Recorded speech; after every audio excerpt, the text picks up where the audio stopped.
బాగున్నారా? నేను చాలా బాగున్నానండి.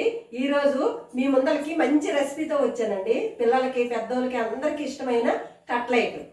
ఒకసారి దానికి కావలసిన పదార్థాలు చూద్దాం రండి. కట్లెట్కి కావలసిన పదార్థాలు బఠానీలు అండి, తెల్ల బఠానీలు నానబెట్టుకోవాలి. మనం ముందర 6 గంటల పాటు నానబెట్టుకోవాలి. ఒక మీడియం సైజు 2 ఆలుగడ్డ ముక్కలండి.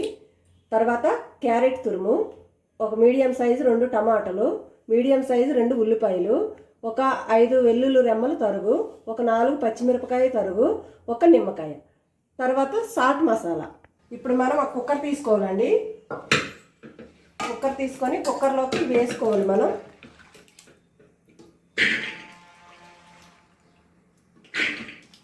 మనము ఆలుగడ్డలు విడిగా ఉడకబెట్టవలసిన పని ఏం లేదండి. దీంతో పాటు వేసిస్తే మెత్తగా ఉడికిపోతాయి కదా, మనకి చిన్న చిన్న పిసరల్లా అయిపోతాయండి.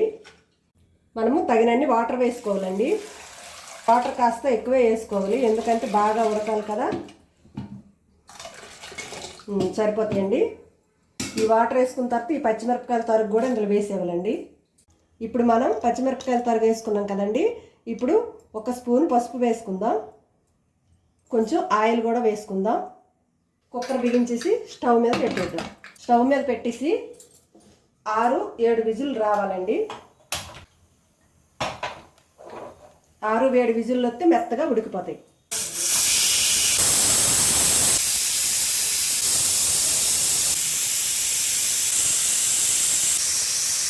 ఇప్పుడు అయిపోయిందండి.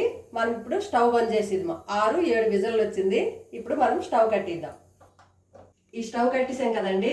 ఇప్పుడు మనం ఈ ప్రెషర్ అంతా పోవాలి. పోయిన తర్వాత మనం మూత తీద్దాం. ఇదిగోండి, మెత్తగా ఉడికిపోయినాయి కదా. మనం కొంచెం గంటితో మెదుపుదాం. ఈ కట్లెట్కి కొంచెం మెదిపితే పళ్ళుకు దొరకాలి. ఒక్కొక్క దగ్గర బాగా పేస్ట్లా ఉండాలి. ఇప్పుడు మనం రుచికి సరిపడా ఉప్పు వేసుకుందాం. ఇది మరీ పేస్ట్ లాగా అయిపోవద్దండి, కొంచెం మీడియంగా ఉండాలి. ఇప్పుడు మనం స్టవ్ వెలిగించుకొని ఒక కడాయి పెట్టుకోవాలండి. ఇప్పుడు మనం కొంచెం ఆయిల్ వేసుకోవాలండి. ఆయిల్ వేసుకున్నాం కదా. ఇప్పుడు వెల్లుల్లి తరుగు వేసుకుందాం. వెల్లుల్లి తరుగు వేసుకున్న తర్వాత కొంచెం 1 స్పూన్ అంతా జీలకర్ర వేసుకుందాం. తర్వాత ఉల్లిపాయ తరుగు వేసుకుందాం. కొంచెం ఉంచి పెట్టుకుందాం, కొంచెం వేసుకుందాం. ఇప్పుడు ఇది బాగా ఫ్రై అవ్వాలి. ఇది బాగా ఫ్రై అయిన తర్వాత మనం గుండగా కట్ చేసుకుని టమాటా వేసుకుందాం. గుండగా కట్ చేసుకుని టమాటా ముక్కలు వేసుకుందాం.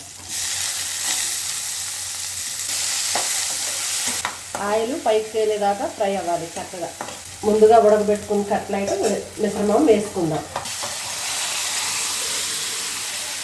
చూసారండి, ఎంతో టేస్టీగా కట్లెట్ రెడీ అయిపోయింది. ఇప్పుడు మనం దీంట్లో కొంచెం ధనియాల పొడి వేసుకుందామండి. కొద్దిగా ధనియాల పొడి వేసుకుందాం. కొద్దిగా గరం మసాలా పొడి వేసుకుందాం. చిటికెడంతా ధనియాల పొడి, గరం మసాలా పొడి వేసుకున్నాం కదండి.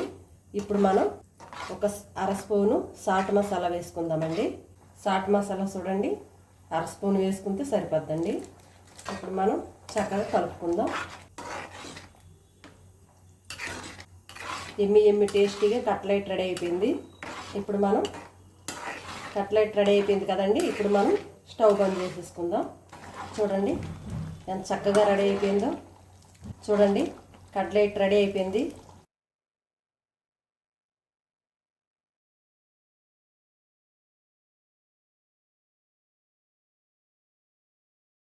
నిమ్మకాయ పిండుకొని తినండి, బాగుంటుంది, చాలా బాగుంటుంది. చూసారా ఫ్రెండ్స్, వేడివేడిగా కట్లెట్ రెడీ అయిపోయింది. మీ ఇంట్లో కూడా ట్రై చేయండి. ఎలా వచ్చిందో కామెంట్ చేయండి. ఈ వీడియో నచ్చితే లైక్ చేయండి, షేర్ చేయండి, సబ్స్క్రైబ్ చేయండి. మీ పిల్లలతో ఎంజాయ్ చేయండి.